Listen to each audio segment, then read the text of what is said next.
माटुंगा नाम के गांव में मनोज शर्मा नाम का चॉकलेट बनाने वाला रहता था। वो हर साल न्यू ईयर के दिन एक जैंट चॉकलेट बनाता था। वो सोचने लगा कि इस बार क्या किया जाए।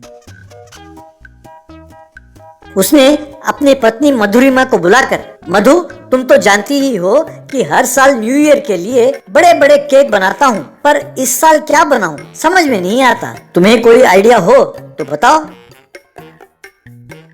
चॉकलेट एरोप्लेन बनाओ, उसमें सब चढ़कर थोड़ा थोड़ा चॉकलेट खा सकते हैं। हम मीठा एरोप्लेन कहकर उसका प्रचार भी कर सकते हैं।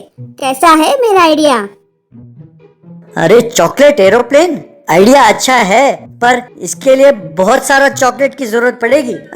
कुछ कम बजट वाला आइडिया हो तो बताओ। तो एक काम करो, चॉकलेट सोफा बनाओ। हम प्रचार करेंगे कि ये सोफा बैठने के लिए ही नहीं, खाने के लिए है। अपने चॉकलेट फैक्ट्री को अच्छा पब्लिसिटी भी मिलेगा। वाह, क्या आइडिया है मैडम जी। अभी के अभी चॉकलेट सोफा बनाना शुरू करता हूँ, कहकर गांव भर में ऑटो में उसका प्रचार करवाया। ऑटो में हर साल की तरह इस साल भी चॉकलेट फैक्ट्री शर्मा जी एक बड़ा चॉकलेट सोफा बना रहे हैं। इतना ही नहीं, उसका प्रदर्शन भी करेंगे। उसे देखने आए हर एक व्यक्ति को एक चॉकलेट का टुकड़ा भी देंगे। सभी आइए और उस चॉकलेट सोफा का नज़ारा लीजिए और एक मीठे से चॉकलेट के टुकड़े का आनंद लीजिए। यूं कहने लगा। अरे ये शर्मा कुछ ना कुछ नया करता ही रहता है। वैसे चॉकलेट सोफा बनाना कोई आसान काम नहीं है। मैं जानता हूँ कि इसे बनाने के लिए आधा ट्रक चॉकलेट पाउडर और आधा ट्रक चीनी की जरूरत पड़ती है। यार, कहते ही मुंह में पानी आ रहा है। बनाने के बाद तो और भी मजा आएगा। मैं उस दिन जरूर जाऊंगा, चाहे जितना भी काम हो सब छोड़कर उस चॉकलेट सोफा का एक टुकड़ा तो जरूर खाऊंगा। यूं बात कर रहे थे कि भीड़ में उनके बीच खड़ी सत्या नाम की लड़की अपने बॉयफ्रेंड गुरु से, अरे गुरु, तुम मुझसे सचमुच प्यार करते हो या प्यार का नाटक करते हो? मुझे अभी जानना है बस। गुरु अपने आप से, ये क्या, इसे अचानक ये शक क्यों हुआ? यूं सोचकर सत्या से, सत्या, मैं तुम्हें अपनी जान से भी ज्यादा प्यार करता हूँ। तुम्हारे लिए कुछ भी करूँगा। ठीक है, फिर मेरे लिए एक चॉकलेट सोफा बनवाओ। मैं उस पर बैठकर एक टुकड़ा काट कर अपना बर्थडे सेलिब्रेट करती हूँ। अरे सत्या, वो चॉकलेट सोफा बनाने के लिए कम से कम 3 लाख रुपए खर्च होते हैं। इतने पैसे मेरे पास कहाँ हैं पगली। एक चॉकलेट का टुकड़ा चाहो तो अभी बेकरी से लेकर आके देता हूँ, पर चॉकलेट सोफा ना मांगना, मैं नहीं ला पाऊंगा। जो गर्लफ्रेंड के लिए चॉकलेट सोफा नहीं ला सकता, उसे गर्लफ्रेंड की क्या जरूरत है? चलो जाओ, तुम्हारी जरूरत नहीं है। जो मुझे चॉकलेट सोफा ला कर देगा वही मेरा बॉयफ्रेंड है। तो गुरु परेशान होकर, अरे मेरी चॉकलेट सत्या, तुम ऐसे डिसीजन ना लिया करो। तुम्हें चॉकलेट सोफा चाहिए यही ना? मैं उसे तुम्हारे पास लाने के लिए कुछ ना कुछ करता हूँ। फिर अपने मन में, अरे अभी के अभी ऐसे चॉकलेट को बनाना मुश्किल है, कोई उस सोफा को चुरा कर ले आए तो ठीक होगा। यूं सोच रहा था कि उसके पीछे खड़ा मुन्ना आगे आया और, क्यों गुरु, क्या चाहिए? वो जो अनाउंस कर रहा है, अगर मैं उस चॉकलेट सोफा को चुरा कर तुम्हारे गर्लफ्रेंड के सामने लाकर रख दूं तो तुम मुझे क्या दोगे? तुम्हें क्या चाहिए? पर तुमने ये सब कैसे जाना कि मुझे वो चॉकलेट सोफा चाहिए?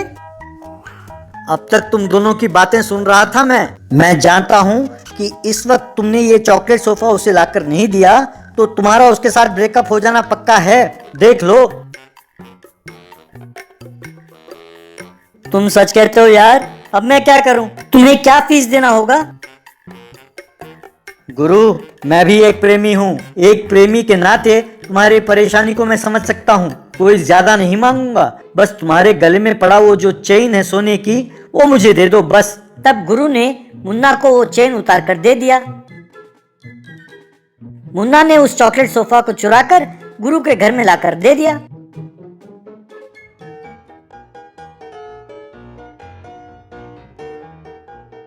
गुरु, ओ गुरु, ये लो तुम्हारा चॉकलेट सोफा। जैसा तुमने कहा मैं वैसे ही चुरा कर लाया हूँ। अब तुम इसका जो मर्जी करो, मुझे क्या।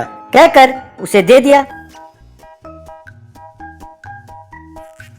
उसे देखकर गुरु उछलकर अपने गर्लफ्रेंड को फोन करके बुलाया। उसके आते ही ये लो मेरी जान, तुम्हारा चॉकलेट सोफा ये रखा है तुम्हारे सामने। उसे देखकर वो खुश होकर चाकू से उसके टुकड़े करके एक टुकड़ा उसके मुंह में भी दिया। उन्होंने मजे से बर्थडे सेलिब्रेट किया। मनोज शर्मा ने चॉकलेट सोफा बन गया है समझकर कपड़ा हटाकर देखा तो चॉकलेट सोफा गायब था। मनोज शर्मा परेशान होकर, अरे अपना चॉकलेट सोफा किसी ने चुरा लिया है, अब हम लोगों को क्या जवाब देंगे? अरे बाप रे, अपने चॉकलेट कंपनी की बदनामी होगी, अब उसे कैसे ढूंढूं? ये वक्त यूँ परेशान होने का नहीं है। अब तहकीकत करना छोड़ो, अब रातों रात लोगों को बिठाकर एक चॉकलेट सोफा बनवाओ। यूं लोगों को बिठाकर रातों रात एक बड़ा सा चॉकलेट सोफा बनाकर उसे प्रदर्शन में रखा। उसे देखकर लोग, वाह यार, मनोज जैसा कोई नहीं, वो अपनी बात से मुकरता नहीं है, देखो कितना बड़ा चॉकलेट सोफा बनाया है, अब ये सब में एक एक टुकड़ा बांट कर देगा। देखते ही मुंह में पानी आ रहा है।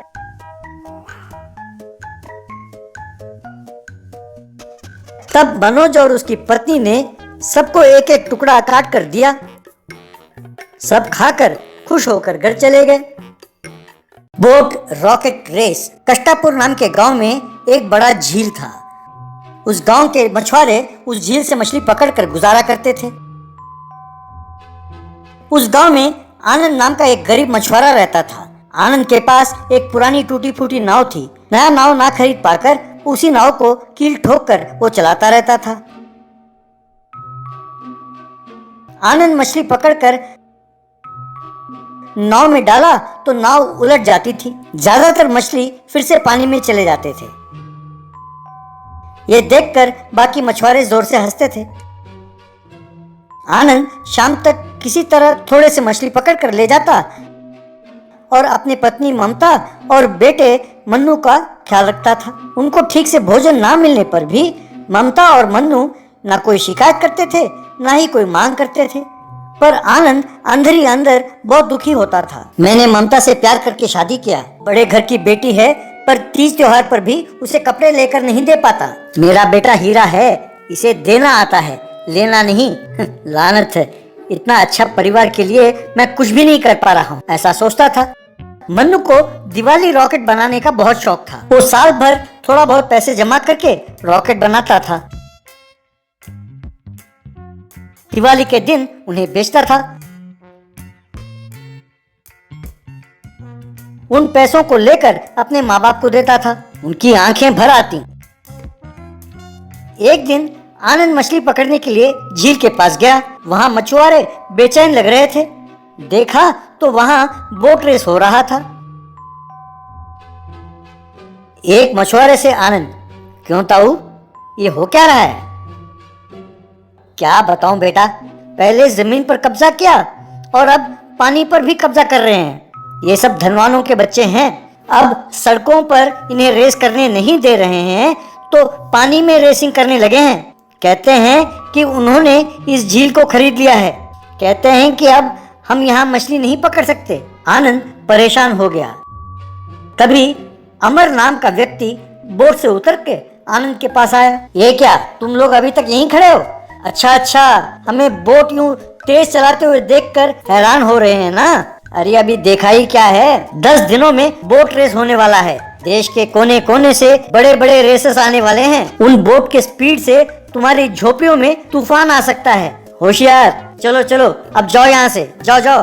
तब आनंद को एक आइडिया आया। तब आनंद अमर से, क्या बात करते हो ब्रदर, बताओ ताऊ इसे, मेरे बोट के सामने इनके बोट कहाँ टिकने वाले हैं? ब्रदर, तुम में हिम्मत हो तो मुझसे मुकाबला करो, तब मैं मानूंगा कि तुम बढ़िया रेसर हो।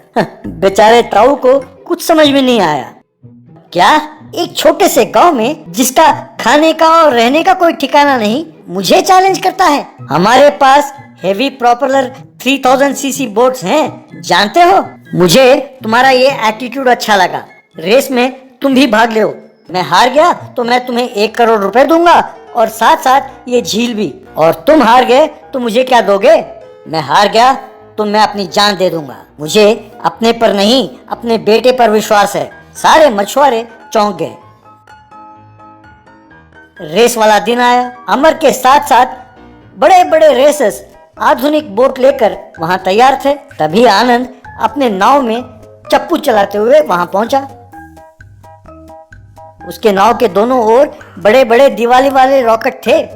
ये देखकर बाकी रेस जोर से हंसने लगे। पास वाले बोट में बैठा अमर, अरे सुनो, जिद में आकर अपनी जान क्यों दे रहे हो? अभी भी मौका है, लौट जाओ। मुझे ये झील प्राणों से भी प्यारा है ब्रदर। रेस शुरू हुआ। वे हाईटेक बोट सारे आगे निकल गए।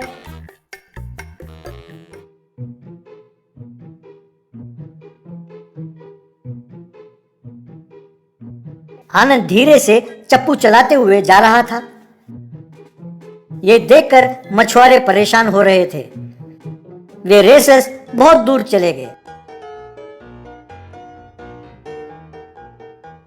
किनारे खड़ा मन्नू, डैडी 30 सेकंड के बाद बत्ती जलाना।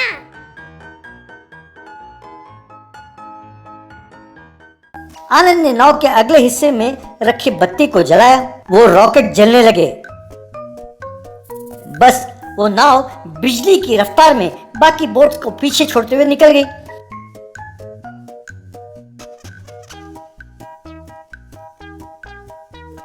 वे सब एकदम दंग रह गए।